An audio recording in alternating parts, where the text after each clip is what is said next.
2. Welcome back. It's a great day for this Tuesday. It's the 23rd of June, and we welcome to the desk a very special person. We have the president of the Iowa Corn Promotion Board with us. Chris Edgington is here as we are getting all primed and ready for the next big event at Iowa Speedway. And I think the Iowa Corn people have a little something to do with the next big event out there, don't you think? Yes, we do. We've been the primary sponsor for the race now for several years. And it has provided a great platform for us to talk about ethanol and all the good things it does. The Indy cars run on E85. It's the highest fuel available to the general consumer. It's a fantastic high-performance engine that they run. Ours don't have quite as much performance, but we would all like to have that type of power. And that's a testing ground for people, so they could see these super high-performance, these precision machines that run on E85. It is, and racing in general has been a really good place for ethanol to prove that it's a reliable product.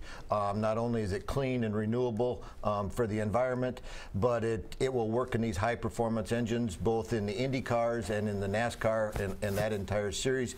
We've run millions and millions of miles on ethanol. And it all comes from what we're seeing here. It comes from corn, which is most the amazing thing of all. Now, question I had for you, since you're a farmer, you farm in northern Iowa. Correct. And president of Iowa Corn Promotion Board. Question we had from my dad on Father's Day. How fast does corn grow on a day like yesterday? What did we have yesterday? What was the temperature yesterday, Jason? 89? 89. 89 degrees. How much will corn grow in a single day?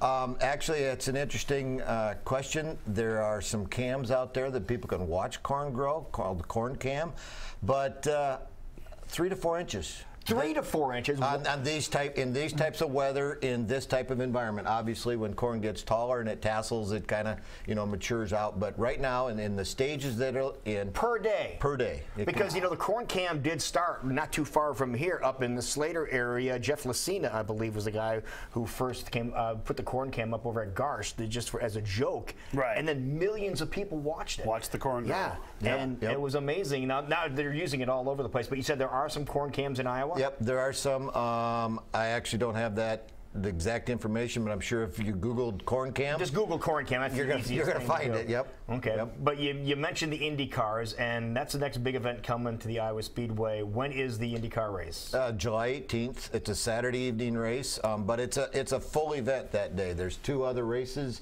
During the afternoon, we try to make it a fun family event. There'll be 30 or 40,000 of our closest friends that like racing and like ethanol, and we almost always have an interesting weather day, so we hope for good weather, and we almost always get the race in. Yeah, this is what we're talking about under the lights at Iowa Speedway. I don't know if it gets much better than this, but this is just them screaming by. Jason, you're a fan of this type of racing. Oh, I love open wheel racing, and it's so much fun. And when you're there and you can just feel that power and the sound kind of just vibrate your whole body when they're going by. It's just a lot of fun. The Indy drivers have told us that this track, not only is it the fastest short track they drive on, but it's also the highest G-forces. So when they go into those corners, this is on them physically is one of the most demanding tracks they do, just because of the speeds. They're running 180, 190 mile an hour, and they make it look like we're driving down across town. Right. Yeah, it's no big deal, for those guys, but when they're that experienced. But I think being the proving ground for corn-based product is really important. I was going to say, let's talk about the benefits of ethanol. Obviously, we're seeing it work in these high-performance vehicles, but even us on a daily basis with our cars and trucks. Talk about the benefits of using ethanol. Well, one of the first benefits is it's environmentally more friendly than regular gasoline. It's good for the air. It's good for the water. It's a renewable product. We can produce it every year here locally. It's a domestically grown product. So ethanol is a really big deal in the state of Iowa. We've got 42 ethanol plants that produce ethanol that go into all the vehicles, not only in the state but around the country. And it's a product that, as we get to higher performance engines in our own cars, they need the oxygenate to improve the motors to get to higher compression ratios. So it's a great fit for the oil industry and the fuel industry and the general consumer. How important is the state of Iowa to the creation of ethanol in the country in general?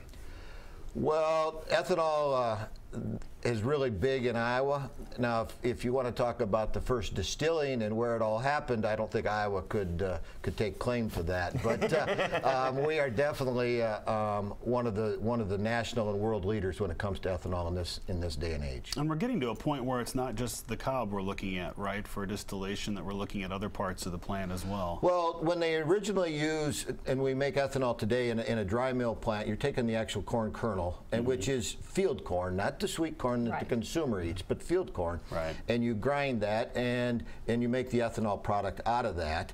And then we have a high-value feed product that comes back. There's about a third of it comes back and goes into cattle and pork and poultry diets, and is exported around the world. It's a really high-value feed product, works really well.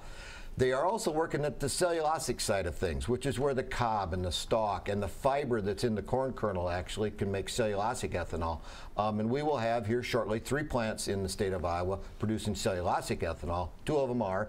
One is already in production in the Galva area, and one is production up in Emmitsburg. And then there's the one up by Nevada that DuPont and Lincoln Way Energy have worked together to create that plant, and that will be coming online shortly.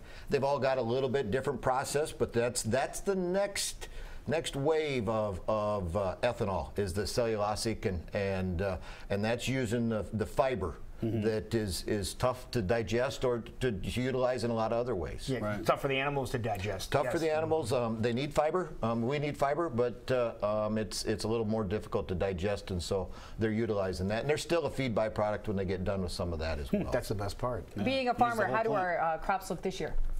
Well, the crops look pretty good. We don't need a lot more yesterdays. We don't need a lot more yesterdays. We don't need a lot more yesterdays. We need moisture. We need sun, obviously. Right. But Jason, make it rain tomorrow. Can you do that? Oh, it'll rain. You might get the problem is where I live, we had 3 inches rain in an hour yesterday. It doesn't matter what you do or where you're at. That's too much. That's too fast. It just doesn't. 3 inches in a 24-hour period is different than 3 inches in an hour. Right. And so the river is coming up in my home area, and we were on the lighter end. There were 4 or 5 inch spots, but did not have any tornadoes, and did not have any real hard water.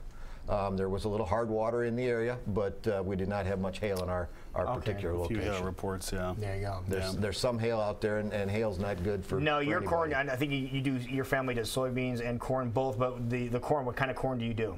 Our corn is field corn, so it goes primarily into the ethanol industry or into livestock feed. I'm sure you have some farmers that are doing the sweet corn, and people out there want to know when do you think the sweet corn is going to be ready? Well, I saw actually there's a couple local guys that think they'll have a little bit of sweet corn to eat in about 2 weeks. They don't think they're going to make the 4th of July, but that's they'll about be. The average we're hearing. That's about it. Yeah. Okay. And I mean, there's sweet corn available. Comes from farther south where the guys can plant a little sooner than we do, but we'll wait. The Iowa sweet corn is probably not quite here. Okay, well, we'll wait for the good stuff, because that's what it is. So you're going to be heading out to the track here in a couple of weeks? Oh yeah, oh, absolutely. It's a fun day. We'll spend the day there with the family and a couple thousand of our favorite friends in the Iowa Corn Tent, and then enjoy the race and watch the cars go around really fast. All right, again, the Iowa Corn 300 coming up just a couple of weeks. That's the next big event at Iowa Speedway. It's July 18th. It is a Saturday night. 7:50 is showtime. If you've never been there, seriously, you really need to travel about a half an hour east of Des Moines and check it out for yourself. This major league facility, and Iowa Corn's all over it. Thank you guys for being here. We appreciate it. Thank you for the time. Thanks Thank a you. lot. It is 9 minutes before 8 o'clock right now.